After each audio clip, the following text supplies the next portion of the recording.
Muhammad was born into a culture where moon god worship was dominant. Furthermore, he was born into the Quraysh tribe, who were particularly devoted to the moon god. According to numerous inscriptions, the title of this moon god was Al-Ilah, which means the deity or the god, meaning that he was the chief or high god amongst many gods. Al-Ilah, the god, was shortened to Allah in pre-Islamic times. Now this part may be slightly confusing. Until now we have seen that in the Babylonian system the sun is always presented as a male god and the moon presented as a female goddess, and yet here we find talk of a male moon god, not a moon goddess. This is because there were certain branches where the roles were reversed. The male divinity became the moon and the female divinity became the sun. This form of the mysteries was particularly prevalent in Arabia and amongst the Saxons and Norsemen of Europe. This role reversal remained widespread around Arabia in particular, long after its popularity had waned elsewhere. Echoes of this lesser-known form still exist today. For example, Cush, Nimrod's father, was worshipped as a god under the title Meni or Manai, which means the numberer. He is accredited under the Babylonian system with inventing arithmetic. Now such has been the influence of the Saxons and Norsemen in particular on Scotland, that we have a New Year festival that still exists today called Hogmanay, and this comes from Hogmanay, which means the feast of the numberer, who numbers the years. Another small example of how Babylon permeates our culture. Muhammad's father and uncle both had the name Allah incorporated into their own names. His father was called Abd Allah, and his uncle was called Obid Allah.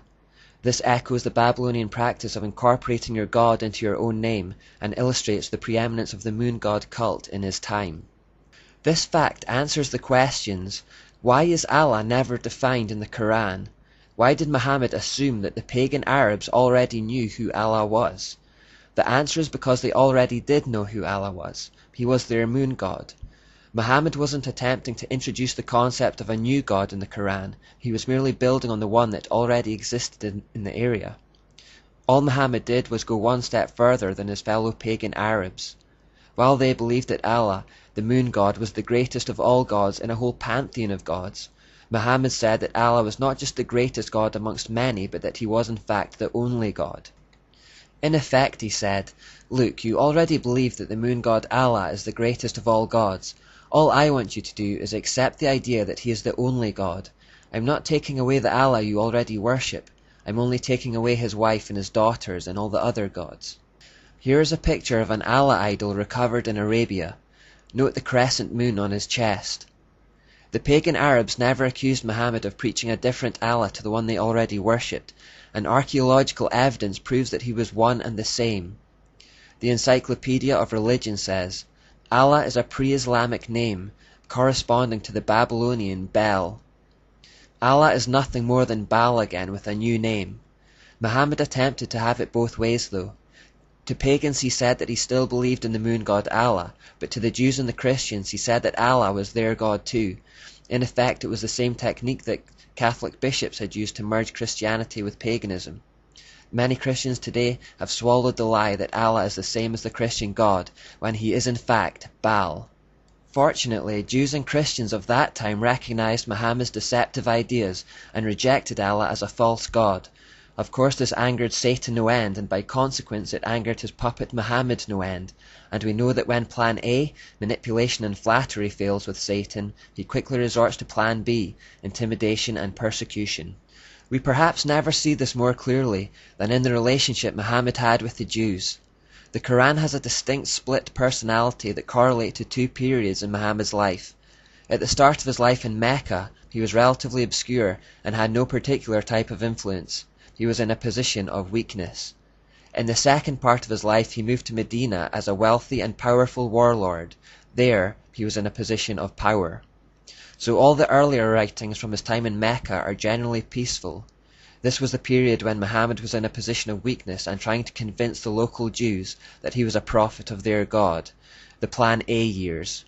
All the later writings from his time in Medina, after he had risen to a position of wealth and power, are full of hate and anger towards the Jews who had rejected him. These are the Plan B years. He started calling for their slaughter and waged war against them, along with anyone else who rejected him or his message. Now it's important to understand that in Islam there is a principle of abrogation. This simply means that wherever there is a contradiction between verses and the Quran contradicts itself a fair amount, the later one cancels out the earlier one. So since the violent, warring verses are the later ones from his time in Medina, they cancel out the earlier, peaceful ones from his time in Mecca. This has been a great tool of deception for Muslims, as whenever they are challenged about the violent fruits of their religion, they point to the peaceful Mecca verses. In ignorance, the average person takes them at their word, completely unaware that those verses are effectively null and void under the principle of abrogation. They have been replaced by later commands to slaughter all non-believers and conquer the world. It is Muhammad's words and actions from the Medina years that fuel Islam's never-ending hatred towards the Jews and the problems in the Middle East. It is the words and actions of Muhammad in the Medina years that encourages and condones all forms of terrorism, lying, deceit, violence, murder of non-believers, oppression and domination as a service to Allah. Islamic terrorists are not acting contrary to the example of Muhammad their prophet. They are acting in perfect harmony with his own actions 1400 years ago. The Bible says that, "You shall know a tree by the fruit it bears." The entire history of Islam has been littered with this type of violence, and when we look at the life of Muhammad in any detail, we will discover why. It produces bad fruit because it was a bad tree with its roots in the kingdom of darkness. The following are the recorded words and deeds of Muhammad.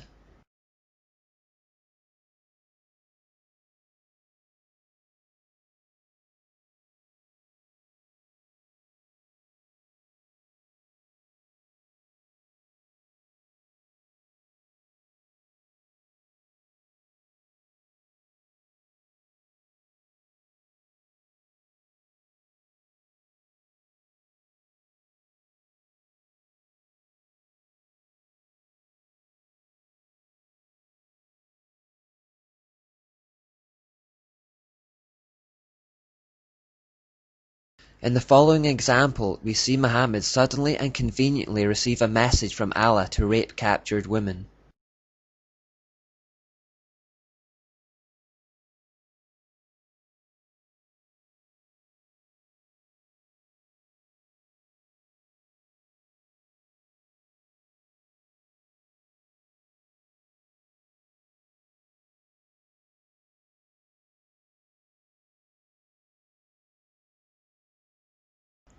This event shows a particular audacity, permitting rape at the drop of a hat simply by conjuring a verse from Allah to support it out of thin air. Any whim or fancy that took him could be acted upon if he claimed he was doing it under divine authority or instruction. Muhammad understood what Nimrod and Semiramis understood, that spiritual authority gives temporal authority. Wherever Satan is involved, there is often a telltale hatred for the Jews, and this comes through loud and clear in Islam.